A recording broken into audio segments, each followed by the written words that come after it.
All right, I'm going to get started. So before we dive into content, I'll give us just a little bit of background and some housekeeping items so that we can all enjoy today's presentation.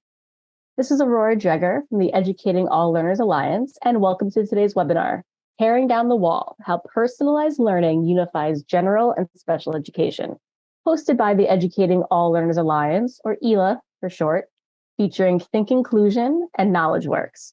So here we go with some quick housekeeping items so we can all enjoy today's presentation. I try my best to do this, and I encourage us all, identify yourself when speaking. Saying your name before you speak helps participants who aren't looking at the screen or are using captions to follow along with the conversation.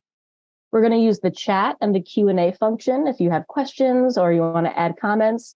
I'll be keeping an eye on the chat and moderating that, and I'll be able to pass those questions or field those questions over to our presenters. If you wish to come off mute or speak, you could use the raise hand function.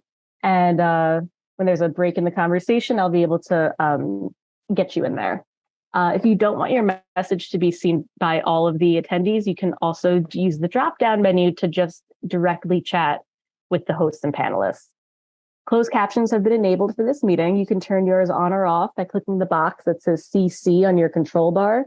And you can also drag and drop that box anywhere on your screen without it affecting other folks' experience of the presentation. And recording, you may have noticed that we're recording this session. This is so it could be shared on ELA's YouTube page and on our event archive page and referenced in the future.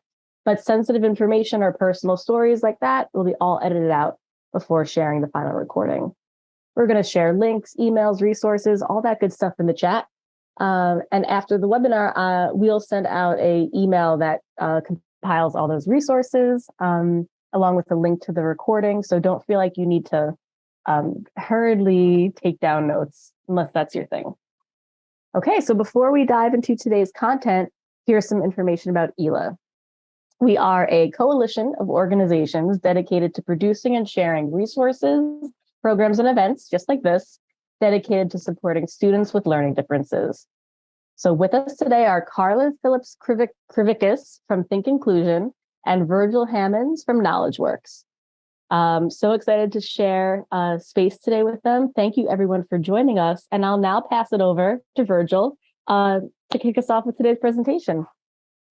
Thank you, Aurora. So glad to be here. And thank you for giving the time for my great friend Karla and I to reconnect. It's been a minute since we had the opportunity to have these kind of conversations. And I'm just grateful to have the opportunity to learn about your research, Karla, and hear what the latest is and what your findings are, and how we as educators and learning communities can think differently about what is possible in service of our learners. But let's start with some introductions. We know each other really well, but others might not. So maybe if you'd like to start with an introduction of yourself, and I'll follow, or if you'd like to go the other way around, I'm happy to do that too, Karla. Sure. Thank you. Good morning. I'm Karla Phillips-Krivickas. I'm the CEO and founder of Think Inclusion, but it's really my background and my journey that brings me here today. First and foremost, my last job was as the senior policy director at KnowledgeWorks. It was just one of the ways that Virgil and I have worked together for so many years on this. I share with people my background, not to sound boastful, but I think it's important to the work that I do.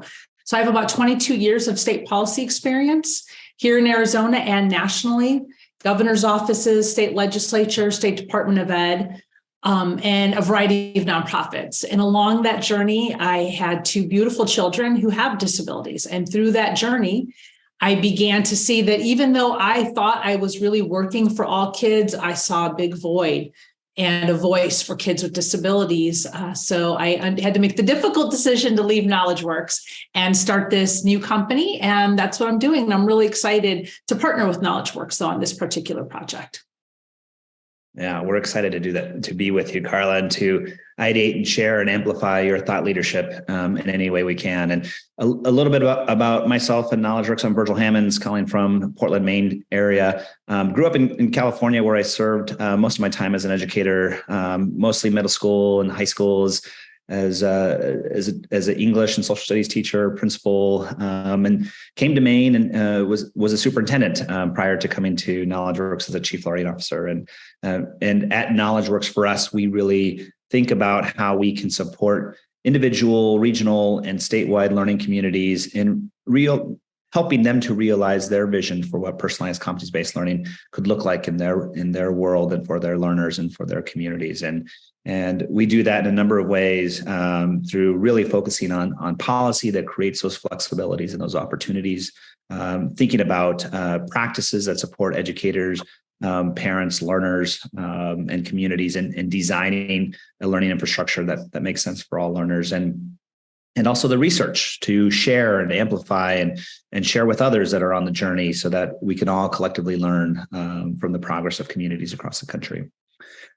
Well, Karla is one of those people, though, that you meet in your world and in your professional journey where you say, wow, she is one that inspires, that motivates, and also is someone that's easy to connect with and say, this is a person that brings the energy that I strive to be around. So I'm grateful to have this opportunity to share a little bit of Karla's wisdom in the next hour or so, and also to engage each of you in better understanding how we can collectively serve as a field, our learners. But let's talk about, Karla, tearing down the wall. You have done some intensive research with practitioners, with families, with policymakers, and thinking about what special education, how personalized learning can unify, can best support our learners across the country. Can you talk a bit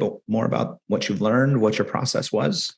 And perhaps I'm giving you way too much, but like a little bit more about why start? Like, what's the motivation behind the research? You know, Virgil, this particular project is a perfect example of why I'm doing the work that I'm doing. So here, as a policy director, I had been involved, as you know, partnering with me over the years for 10 years, working on how to develop statewide policies and national policies that can support personalized competency-based learning for almost 10 years. And I was astounded the fact that we had never really asked the question, how does the implementation of personalized learning affect special education? We had talked about it internally at KnowledgeWorks, and I think we all recognized no one had ever really asked that question or done that work. And so I was excited to partner with KnowledgeWorks. So that's what really was the impetus for it. And through your team, I was able to connect with a lot of great school leaders across the country that had already gone down the road, had already begun the journey, and to hear what their experiences is. But I have a confession to make. I went into this project really cynical. I'm sorry, guilty. I went into it, honestly, what I expected to hear from folks was, we haven't gotten there yet. We haven't really thought about that yet, because I think you and I both know that often in education, we adopt textbooks, curriculums, et cetera. And then at the end, we think, oh, what about special ed? What about English language learners? And that's what I expected. And I didn't. That's not what I heard. And what I heard really excited me. So I'm excited to talk about it. That's wonderful. And I'm with you on that. And as a person that, has primarily served in communities with second language learners, we had so much in common in terms of thinking about unique learning ecosystems, really leaning into what makes each of our learners special, and how we can help them to realize how their uniqueness can help drive learning. And I'm eager to learn more. So where did you start when you started to think about our world, our personalized learning world, and special education? What questions did you start with, and who did you speak with? I spoke with some educators in South Carolina, in Utah, and in North Dakota primarily. Those were the 3 states. And I started with the basic lit review, even just doing a Google search, and I didn't find anything on it. So that was partly what said, this was the right thing to do. What I really learned quickly, though, was that not only is personalized learning having an impact on special ed, it was fundamentally altering the relationship between gen ed and sped. Now, I want to point out the fact that I'm using those terms, gen ed and sped. There has, and I want you to speak to this a little bit too, because I don't want to assume that our listeners realize that there is a wall. There is a wall between general education and special education. That wall exists at the classroom level, at the school level, at the district level, and quite frankly, even at the State Department level, at the U.S. Department level. There's gen ed and there's SPED. You see it in the teacher prep programs. You decide which certificate you're going to get. So that wall, I'd like to hear your experience on that. Because what I found was that districts that were really making a concerted effort to implement personalized learning were tearing down that wall. How did you see that wall? How did you experience it? When we talk about this, Karla, you're so right, because it's we were just having this conversation, and a piece that always floors me, because it's, as an educator that has just had the honor of serving in a couple of learning communities and serving in my role now at KnowledgeWorks with countless learning communities that have really made the commitment to personalized learning, where this whole idea of differentiating general ed and SPED it's just not part of how they function, right? And so this whole idea of needing to tear down the wall is now so foreign to how we think about instructional design, assessment design, how we think about engaging learners. It's just, so I have to almost rewind if people still do that. Do we still rewind? But I have to kind of think back a number of years to think about that is so true, right? That in traditional structures, we are still isolating learners. We are still compartmentalizing groups of learners based on populations, and it's just so harmful, right? And so what we are seeing, though, is that in many personalized learning communities, we are thinking about learners, about them individually, and also helping learners to understand what their strengths are, helping them to utilize their voice and their interests to help create unique learning experiences, and also really interesting structures that help capture their evidence of learning in very unique ways. But how did you see that coming together in the 3 states in which you were speaking with? Well, what I found is really exactly what you just said, is that the whole premise of personalized learning is embracing the idea of being able to meet students where they are, identifying their unique strengths. So on its face, once I got past kind of the initial shock, quite frankly, I sat back and said, it makes total sense. It makes total sense that this is happening. But quite honestly, it was the first time I had heard it and had never seen it written or discussed publicly. So again, that's why I'm excited to be here today. But what I realized was that when you start making differentiated instruction or customized learning, whatever verbs and adjectives you want to use, you really make meeting the needs of all kids seem natural and normal. And it makes kids with disabilities who may need accommodations or modification way more welcomed in a general education classroom. Because right now, in a very traditional system, if you have a diagnosis, you get extra time, you get a special pen, you get something like that. And you're really, the student feels isolated and they feel different. And in a personalized learning system, all of that becomes seamless. And that was what was most exciting. One of my favorite quotes that I heard from our friends was, let me share it with you, was the advent of special education was a recognition that the students, some students don't fit in the traditional one-size-fits-all model. Personalized learning is a mission that no one really does. And I was like, it was like this huge light bulb moment. And I love that. And I want to give Aaron the credit he deserves because it's spot on, right? I mean, think about the history of IDEA, which is the federal law that really began special education, 50 years ago, almost 60 now, I think. It was really the idea that, we have some kids who have disabilities who may need something special and extra, but for everybody else, this general curriculum should work. And now we're at a place, especially post-COVID, I think, right, that we recognize that really every kid is unique and special, which I always say moms have known this since the beginning of time, right? But every kid needs to not have a traditional one-size-fits-all model. You just brought up a big point, Karla. I think, families recognize that, right? Families with children that come from, from the same homes, we recognize our own children are so unique, and how we approach everything with our kids is unique, despite having the same parents or same families, right? And it's even from chicken nuggets versus tater tots, right? Like some like one or the other, right? And of course, that if it makes sense with some things as simple as our meals that we prepare, of course, instruction and learning structures in our classrooms makes total sense, right? Like, why are we thinking one size fits all, or two options fit most, right? It's like, how might we think differently about how we leverage the uniqueness of each child? That's awesome. So I love Aaron's quote here, and I do want to, just because I saw it while you were sharing your wisdom, Karla. Patricia Cunningham shared. Do you think that the wall, the compartmentalization, is a function of how we prepare teachers in colleges and universities? Two very distinct programs of study that seem to strengthen the divisions.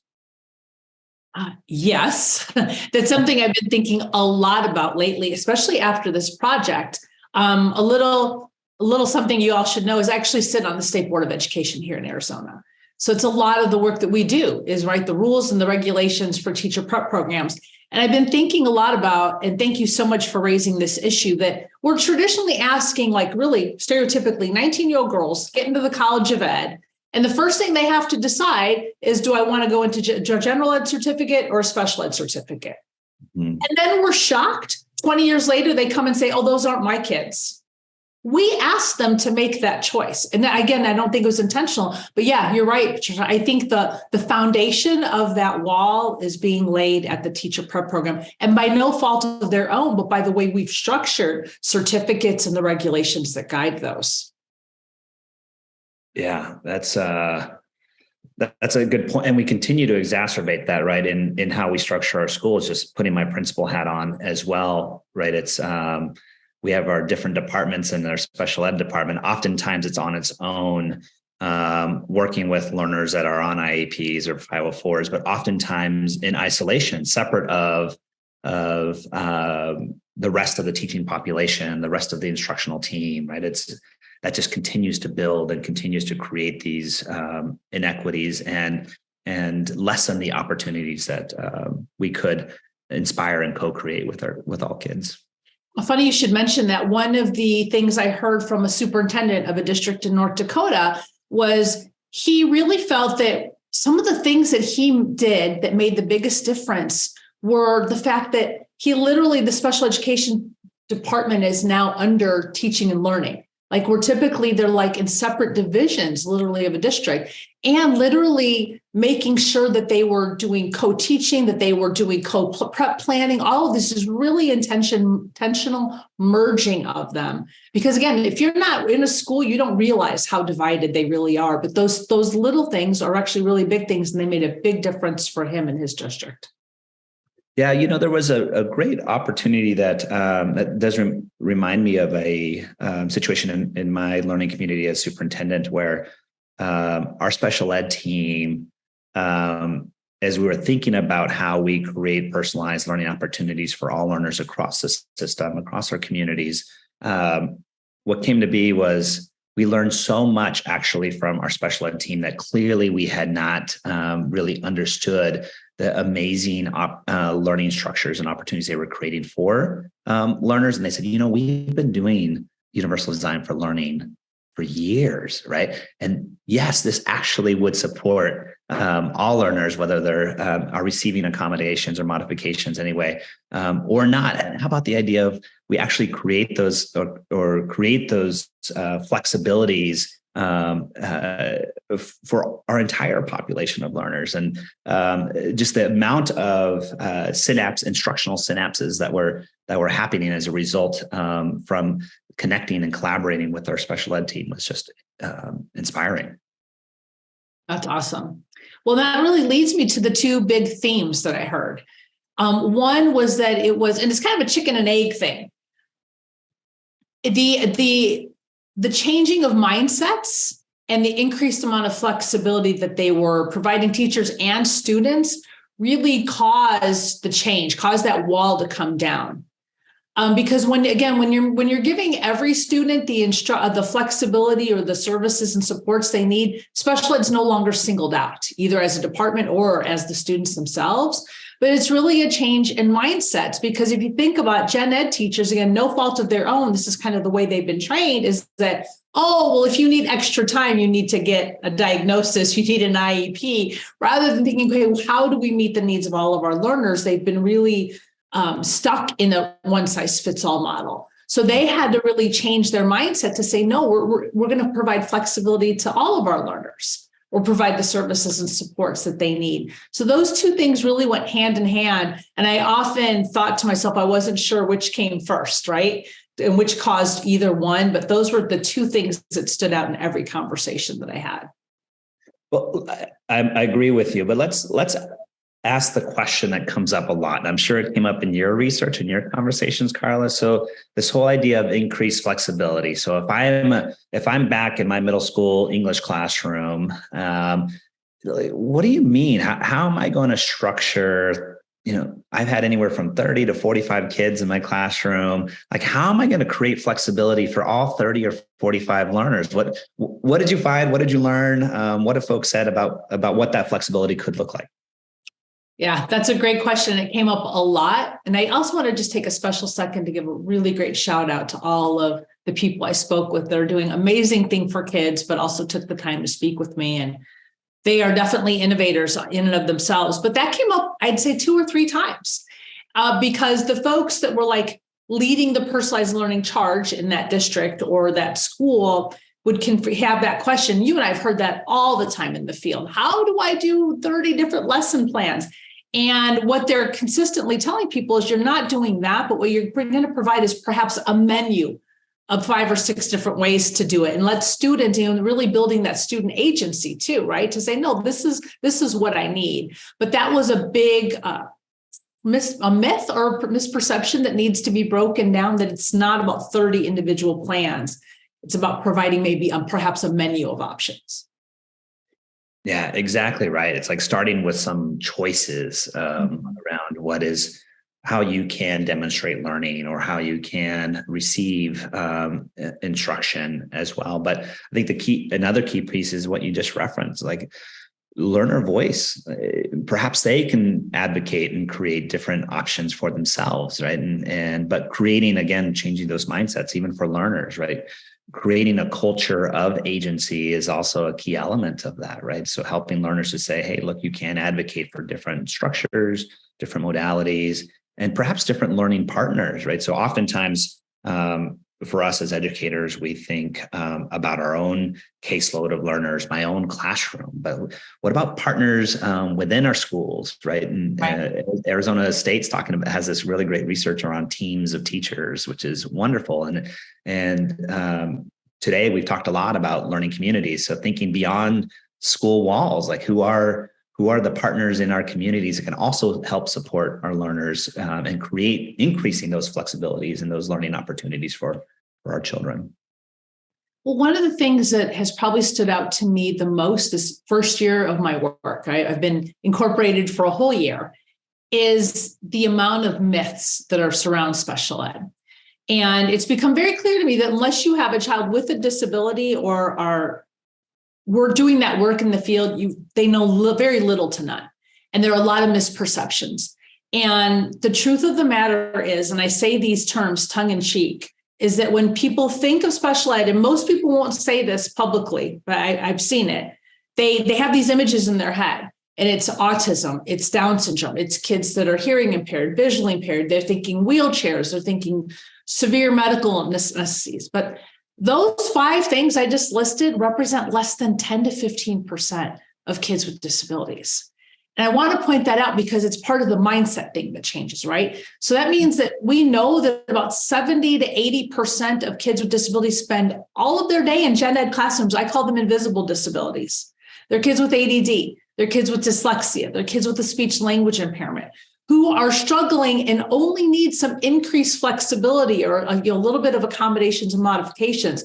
But I think sometimes we kind of get stuck when I start talking about disability work, no matter what the topic is, people get stuck because they have that image in their head and they're thinking these really tough scenarios.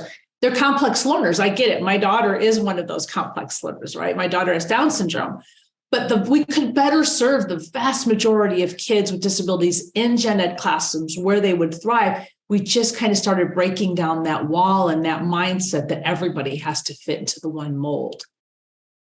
Yeah, man, that's a real eye opener, Karla. Just hearing that data. And did you in your research and your findings and discussions with educators in those 3 states and across the country, how are they addressing those indivisible disabilities, and how have they mentioned that personalized learning has helped to address opportunities for learners, especially those with invisible disabilities? Well, I think a big chunk of the wall that's coming down is here, listening to the anecdotal stories that I heard, is that traditionally you have a gen ed teacher, and if a special ed student needs something, they're usually pulled out of a classroom and they spend time with the special ed teacher. Where that wall that's coming down really is for that 80%, that 70, 80%, where the kids are already in the district. That special education, it's more of almost a co-teaching type model. But I hate using that term because it still even kind of speaks to a wall, right? This teacher and that teacher, but it's really about working in partnership, like you said, with all of those other support networks to better serve the kids that are in their classrooms to be able to stay in their classrooms. Because I think you can speak to this as an educator, but I've heard from every educator I know and trust that those strategies that will work for the kids that are struggling will work for all learners. So it's not even just helping the kids that are struggling. It's about improving overall instruction for class and not pulling kids out, singling them out. Amen to that, right? And those instructional strategies are so critical. And oftentimes when we go to teacher school, right, it's despite having learned what the research says, we sometimes refer back to what we know and what we've experienced ourselves as learners. But Karla, I want to ask you a question that came up in chat here, and I think it's a good one and connects to our last few minutes here. Leslie Lipson asks, I'm curious if LEAs that have really bought into personalized learning have different rates of students referred and found eligible for both 504s and IDEA. And if so, I'd like to hear about that data. Are you aware of that data or have dug into that a bit more? No, I didn't. I did hear from one district that they had an increased rate of referrals, but in a good sense, because there was more free-flowing conversation between, I kind of hate using these terms, between kind of the gen ed teacher and the sped teacher or those departments, but because they were working so much more closely together, I think there was a stronger comfort level for the gen ed teachers to say, hey, Joey's struggling. I think there may be something going on. Where in a traditional structure, that referral process is so formal, right? So legal and it's formal, where I think as that wall comes down, it's more about just everyday conversations between teachers and support networks of who needs help.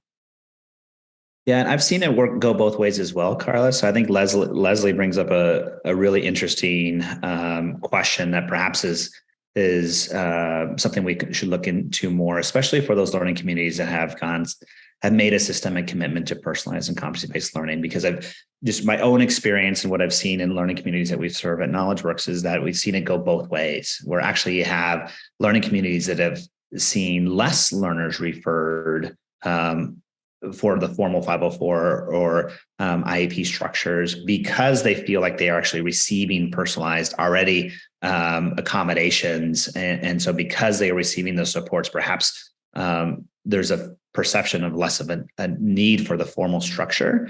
And then the opposite, as you just identified, also is true, because we better understand the needs of our learners, that we're going to create these additional supports and structures.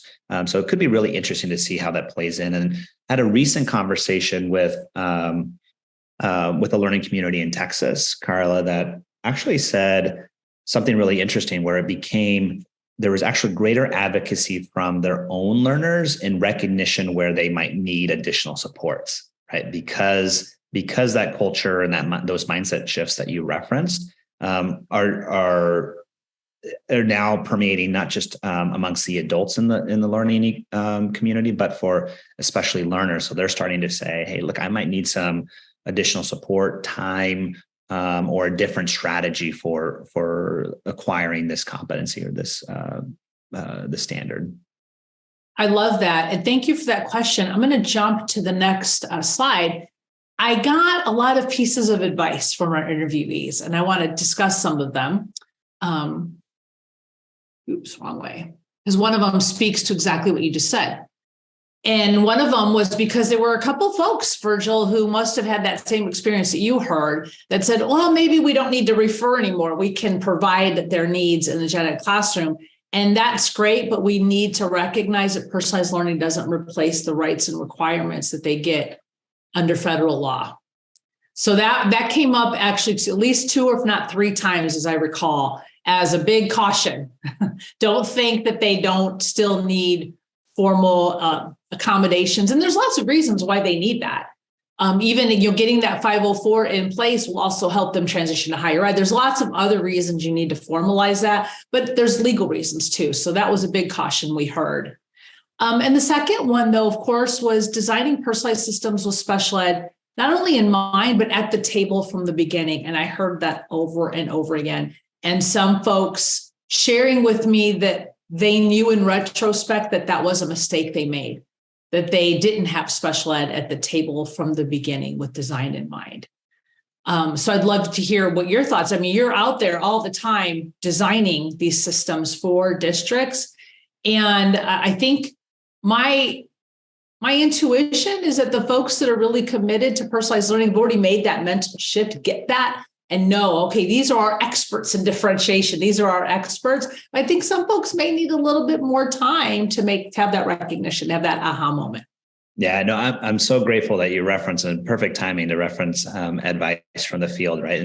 And considerations of especially your first bullet there, but also for the other advice, right? I think that's still a cultural shift, Karla, unfortunately, in thinking about as learning communities are making these systemic commitments. They're very thoughtful in thinking about who should be at the design table and rethinking what instruction, assessment, learner engagement, community engagement looks like. And oftentimes, I think because of the culture that's been built around special ed, unfortunately, I think we have not done enough to really learn from our experts around learner engagement and differentiation, as you have referenced. And so, I think the advice that you've captured from the field is, I think, something that we are also seeing. Right? How might we be more intentional in engaging our teams of educators that have served our learners in these meaningful ways, and have them be a part of the redesign process from the very beginning. I think that's something that we still need to continue to push and nudge. One of the things I've learned this past year, Virgil, is that folks who aren't in special ed or in the disability world are scared of it. And I say that because, one, it's a very legally precarious, right? It's a very legally contentious issue oftentimes, right? So there's a lot of lawsuits. There's also this fear of saying the wrong thing. And I often joke there's fear of, these crazy mama bears like me that can cry at the drop of a hat and be, really fierce advocates for our kids. So I think that's part of merging that wall. But one of the terms I love that I've been hearing a lot more often is designing for the margins, designing with the margins in mind. So then you're not just thinking it's gen ed and sped, but if you're doing anything, if you're instituting a new curriculum, like I said, textbook, or really a whole redesign of your system, thinking about all of the kids that are on the margin, whether it's your second language learners, whether it's kids experiencing homelessness, kids in foster care, all of those kids that are on the margin. Because one, if you design with them in mind, you're going to design a strong instructional system that will benefit everybody. But then you're not thinking about all of the legal obstacles and all the paperwork and stuff. You're just thinking about the kids. Yeah. Amen to that. Let's talk more about that though. Like, how might we, let's put our parent hat on. Like, how might we as parents be a part of these design process, be a part of the supporting of these mindset shifts and the greater inclusion of these flexibilities that we're referencing? Like, what can parents do? I often advocate for things that may seem controversial on its face. As parents, I have 2 kids with disabilities, and my son has been recently diagnosed with ADD, even though he's a high school graduate. And I could love to speak at length about my journey with him because I've learned a lot. But as parents, we are literally, the federal government spends tons of dollars to make sure that parents like me are trained on our rights. So we're trained on what the law says and what our rights, and really trained on how to fight. And I get it, because it is a fight oftentimes, and it shouldn't be. But the problem with that is oftentimes what I try to tell parents or the schools that my kids are in is, I don't want to have an IEP meeting. I just want to talk to the teacher about how we can better meet so-and-so's needs. And that's a different conversation, because traditionally in special ed, if I want to talk about Vanessa, we need to have an IEP meeting and all the formal paperwork. I'm like, can't we just have a parent-teacher conference? And so it's really, even on the parent side, kind of trying to really proactively break down that wall, right? So many parents are afraid of getting IEPs or 504s because they don't want a label on their kid. They don't want to talk about medication. There's so many downsides to it, where I'm trying to push parents to just talk to the school about how can we better serve my kid? My kid's struggling, how can we better meet their needs, rather than requiring us to get a formal diagnosis. So I'm trying to also educate parents to start pushing that wall a little bit too. And that's controversial, because some people are like, no, we need our rights. And I get that. And there's room and space for that. And it's under federal law, and those are important, but it's also about trying to change the conversation on our end as well. Yeah, it's a challenging balance, though, right? It's like, what can we put into place now? And sometimes it doesn't require. You said it well. And you've worn so many different hats. The parent hat is the most important hat, but a piece that I've always appreciated about you is just the advocate that you serve on a national level, and helping policymakers, and now in your role as a state school board member. So like, how does that continue in those various roles? Like, what are some considerations, just looking at the folks that are on the call? We have folks that are local leaders, statewide leaders as well. Like, what are some considerations that we might think of? We've been talking a lot about practice in schools, but leaning on your policy expertise, what are some potential considerations that the folks on this call can think about or should consider? Thank you for that question. One of my mantras has become, and the name of my company is called Think Inclusion. And my mission is to make sure that students with disabilities are included in every policy, program, and initiative.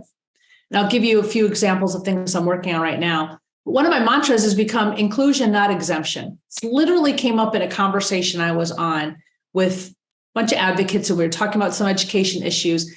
And one of the first responses of somebody was, well, we should probably just exempt special ed. I'm like, no, it's not an exemption. It's how do we include them, even in the policies. So one of the examples I'll give you is, many states, like my home state of Arizona, have a K-3 reading policy that also includes a retention piece for 3rd grade, which I know is controversial. Most states have done the right thing, like Arizona, which was we exempted special ed kids from the retention portion. Legally the right thing to do. I get it. But what that message has sent to the field and to parents is that we're off the hook. We don't have to worry about those kids. I got a call from a mom friend of mine many years ago. I was working at the State Department of Ed at that time. She was irate. I said, okay, calm down. What happened? She goes, I got the letter from the district that they're not required to teach my kid how to read anymore. I'm like, what? What are you talking about? And that's how parents perceive these exemptions. They don't perceive them as like, oh, they're trying to help my kid. They're saying, oh, he's off the hook. So they got the form letter. She got the form letter that said, congratulations, he won't be retained in 3rd grade because of reading. Again, legally the right message, but the message that she heard is they're off the hook. They don't have to teach them how to read now. So really thinking about how can we use language to intentionally include kids in every step of the journey. So and it's actually going to be next week here in Arizona, I've introduced a rule package at the state board where the school districts have to submit a literacy plan to get some extra money that the legislature has appropriated. And if you were to pull it up, you will see now students with disabilities are strategically inserted in every single component of that literacy plan now. Because we do need to be intentional in policy. And I heard that over and over on these phone calls at the local level as well. Again, that referencing the superintendent I spoke to, he had to make intentional decisions to say, no, you all are meeting together. No, we're changing the hierarchy of the district and how the district. So it's very intentional decisions, because those things also send a very clear message to the field at large, staff and parents, that we're not going to exempt, we're going to include. Which makes sense for, those last few minutes really speak to your purpose, I think, and really speak to, I think, what you're trying to build within your organization. I don't think inclusion, just the name of your organization speaks volumes about your why and your purpose, which is wonderful. And a piece, Karla, just bringing it back though, we've hinted a little bit about it, and thinking about perhaps some additional steps in addition to what you just shared, and bringing some practicality to the classroom as well. When you talk about your last bullet there on universal design principles, what does that mean? What does that mean for you? And what does that mean in terms of how we're thinking about inclusive learning structures? Yeah, I love that question. Universal design for learning is something I've been struggling with on a messaging level, because educators traditionally kind of know what that means for the most part. People outside of a school have no idea what that is. And I'm all about messaging. I've talked a lot about that.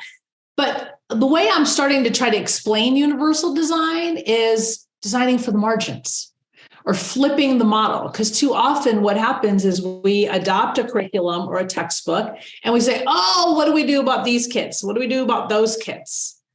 And flipping that model and starting the question of, how do we choose something? How do we design something that meets the needs of all the students on our margins in our school or our district from the beginning? And I'm learning that even some school leaders are nervous about those conversations. And I'm going to speak for some people that I think they are too afraid to say. And we actually just saw some research, was it from AIR or RAND, did a national principal survey, and don't quote me on the number, but a large share of them said they didn't feel equipped to have those conversations. They don't feel equipped to help. So if you think about that, if you're a principal or superintendent, you're never going to say this publicly, of course, and I understand that. But if you're not really feeling equipped to talk about special ed, how are you going to make sure that they're included in your new design or your new extracurricular programs or your new whatever it is? You're just going to, at the end of it, go, hey, we should probably talk to the SPED director and see how that works for them. So it's really about flipping that model, or designing for the margins, is how I'm trying to explain it to folks, because universal design is an in the weeds kind of term that, folks like you understand, but people outside of the classroom may often not. What do you think? I think we just found our next project, Karla. It's like, how do we ensure principles around universal design are not foreign, but just how we do learning, right? It's like, how do we work with CAS and really help them to take their work, and they're doing a phenomenal job at helping all educators recognize just how these principles can support all learners, and I'm with you. Let's build that together. I'm in there. Like from a policy perspective, right? So because CAST has done such an amazing job, UDL is baked into every major piece of federal legislation. But what we don't have is, I call them the policy look for. So I'm a state board member. And in theory, all of these literacy plans and the curriculums underneath them should be universally designed to meet the letter of the law. How do we know that? Mm-hmm. What kinds of things can we put in place so the State Department, who has to review these literacy plans, what are the things they should be looking for as they're reviewing district literacy plans to make sure that they are truly universally designed? Those are some of the pieces that I think are missing. I call them the look fors.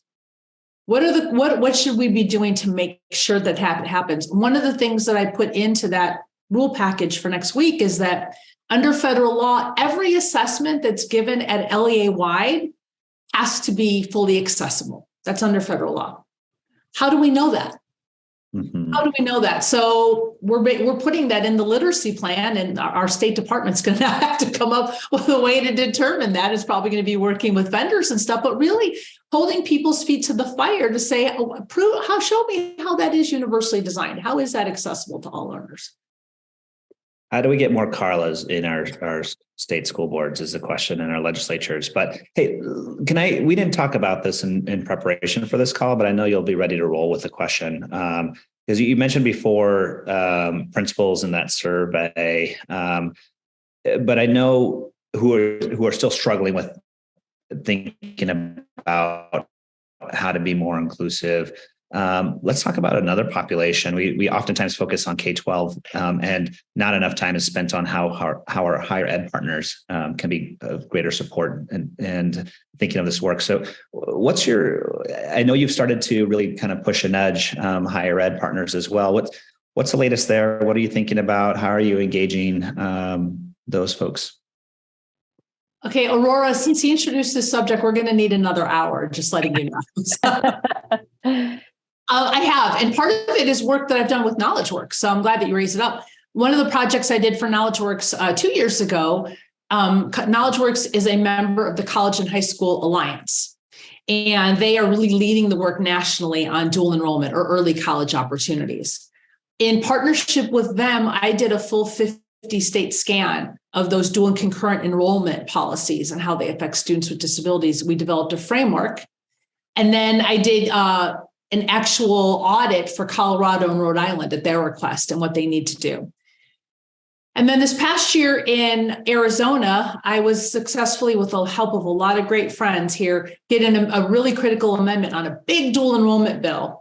And I'm setting you up for something important. And that what I heard nationally was that, so dual enrollment is a student, it's defined differently in every state, but generally it's a class you're getting high school and college credit for. In Arizona, it's actually defined as a college course taken on a high school campus taught by a high school teacher for high school credit as well. But what was happening, and this is national, is the colleges have been telling high schools, yeah, it's a college course, so IEPs don't count. And I, spoke with a lot of attorneys I trusted before I said this publicly, but I'm like, yeah, no, it's still a high school course and there's still high school students. And what we found in the research, which unfortunately didn't surprise us, is that students with disabilities have the lowest participation rate in dual enrollment nationally. The research we did here in Arizona, the Helios Foundation found that the participation rate statewide was 24.5% of all high school students. Students with disabilities, the number was so low it couldn't be reported, meaning it was less than 2% or 10 kids statewide. So that message was coming along clear that, sorry, we don't do that.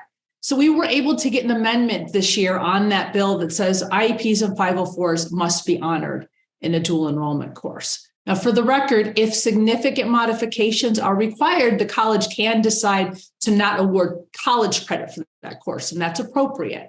But if that course is on a high school level, their IEP should count. But to your original question, the whole reason we have to do all that is because that one-size-fits-all model in higher ed is even more entrenched than it is in K-12. So the only way you're going to get an accommodation is if you self-identify, go to a building called the Disability Resource Center, negotiate. This is an 18-year-old kid. Negotiate your accommodations. Then you literally have to take a piece of paper to every professor, which is, can you imagine how scary that is? As an 18-year-old, go and be like, hi, I have a disability. I need this. It's awful.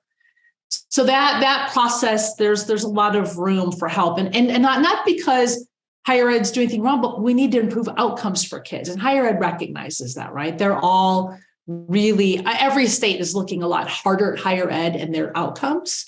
So sorry, you got me on a little bunny trail there, but that's a big passion project of mine. But what I tried to explain to the community colleges when I was working on this bill and in Colorado and Rhode Island is, let's not have an argument about the law.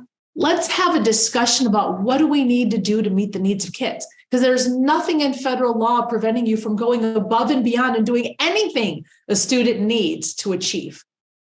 So that's how I've been trying to implement what you're saying into that legal argument is, I'm happy to have an argument over IDEA and ADA, but that's a waste of time. Let's talk about how we improve graduation rates for kids with disabilities. Aurora, let's sign us up for the next hour because we are going to need it. And it's really interesting to see how, and Aurora, I know you probably have questions that you want to table up for Karla to answer as well. But I think it might be really interesting to see how our schools of education and our higher ed partnerships perhaps can help lead that, right? Recognizing the latest research on instruction and assessment, and perhaps can help lead by shifting paradigms within its own college, within its own university system. And the tough part is often, I think you know this better than I, but I believe most state university systems are not tied to state departments of education, right? So there's very little oversight in terms of instructional practices, assessment practices, but maybe our schools of education within our state university systems or any institution of higher learning could help become the exemplar for their colleagues and for other colleagues in the higher ed space. But we have other things that we can do, as we've heard reference from Karla. And okay, Aurora, sign us up. Really an idea. This is why I need more Virgil time. That's a brilliant idea. Make a note. What's come our way? Anything come your way in terms of questions that we can? You've been doing a great job of handling the Q&A questions that came through. And answering those live. The chat I don't have anything else in the chat, but folks, we're down to our last few minutes.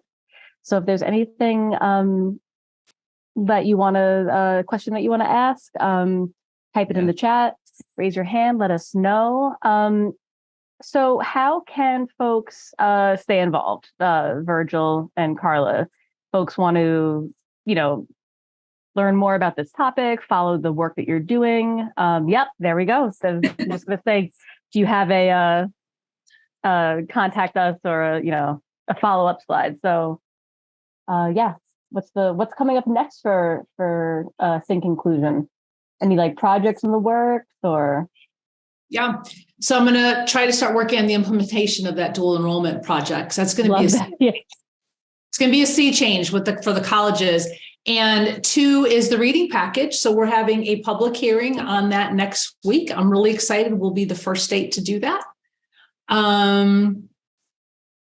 Those are probably my biggest projects right now, but I'm also looking at doing the work on dual enrollment has really taught me a lot about the transition process. So under federal law, students with disabilities, their IEP becomes a transition plan at 16.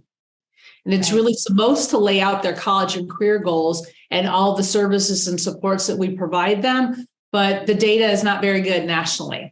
So that is really exposed it to me because I should have said that the linchpin to dual enrollment is that should be in their IEP. If Joey has dyslexia, he's already told the world he wants to go to University of Colorado. In my mind, the first thing they should be doing is putting him in a dual enrollment course. So they're already setting him up for those conversations and accommodations. So when he hits college, he's hitting the ground running. He's already ready to go. Where I often joke, the problem now is a student, first of all, these students are probably trying to shed those labels, right? They don't really want to be SPED anymore.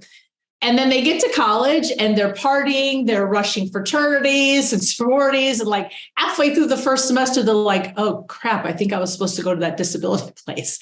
And now they realize they're halfway through their first semester. They don't have any accommodations and they're already underwater. So that's one of the reasons why I think dual enrollment and that transition is so important is so they hit the ground running in college. Yeah. And Virgil, what's up next? What's new? What's coming up next for KnowledgeWorks? Anything you want to share? I think we just need to continue to lean on our friend Karla and continue to learn from her, and especially thinking about as we shared earlier, we partner with a lot of state departments of education and legislatures and helping to think about what policy flexibilities can help support innovative instructional practice. And I think leaning in on where Karla is going is certainly a step that we would like to pursue as we're thinking about the continuum of learning for our kids, right? So it's certainly we have served in K-12 systems primarily, but our learners go on to higher ed. They go on to the professional world as well, right? After high school, what does that mean? And how do we think inclusion all along the way throughout our systems? And Karla, I'm going to reference one of our friends, Beth Rabbit of the Learning Accelerator, and hearing you speak today really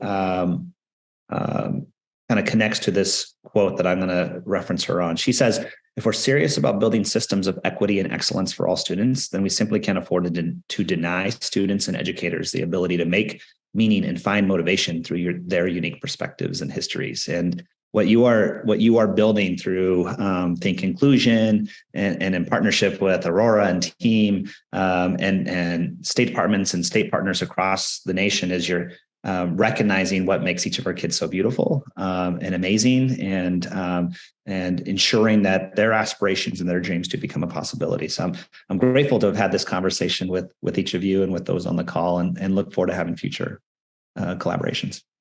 Great. Thank you, Virgil, so much. I'm sorry, can I just say one last thing before we go? Yes. So the policy point, Virgil, I've spent 22 years thinking about policy. I'm kind of a dork that way. But if you're thinking about what kind of flexibility and policies you need to support personalized learning, you need look no further than special education or IDEA.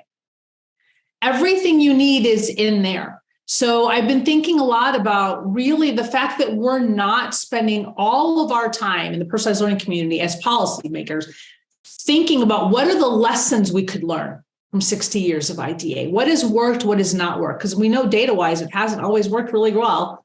What can we learn? Because we give students with disabilities and the teachers that support them all of the flexibility they need to meet the needs of kids. So one, how can we make that more ubiquitous and not need just formal diagnoses, but also what are the lessons learned? What has worked and what has not worked? So we're trying to recreate this new system called personalized competency-based learning when really we could be learning off of special education.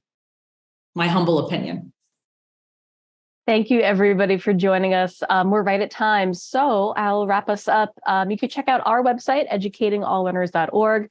Follow us on Twitter, educateall_org. Also, be sure to check out Think Inclusion at thinkinclusion.org and KnowledgeWorks at knowledgeworks.org. On behalf of Ela, Karla, and Virgil, thank you so much for joining us today for Tearing Down the Wall, How Personalized Learning Unifies General and Special Education. Keep an eye out for that email in the next couple of days with links and the recording to all the information that was shared. And that's it for today. Thank you so much for your time, energy, and expertise, Karla and Virgil. And thank you all out there for joining us. We'll see you at the next one. See you at part 2. Thank you, Aurora, for the opportunity. Virgil, it's always great to spend time. Bye-bye. Have a good day. Bye, everyone. Have a great day.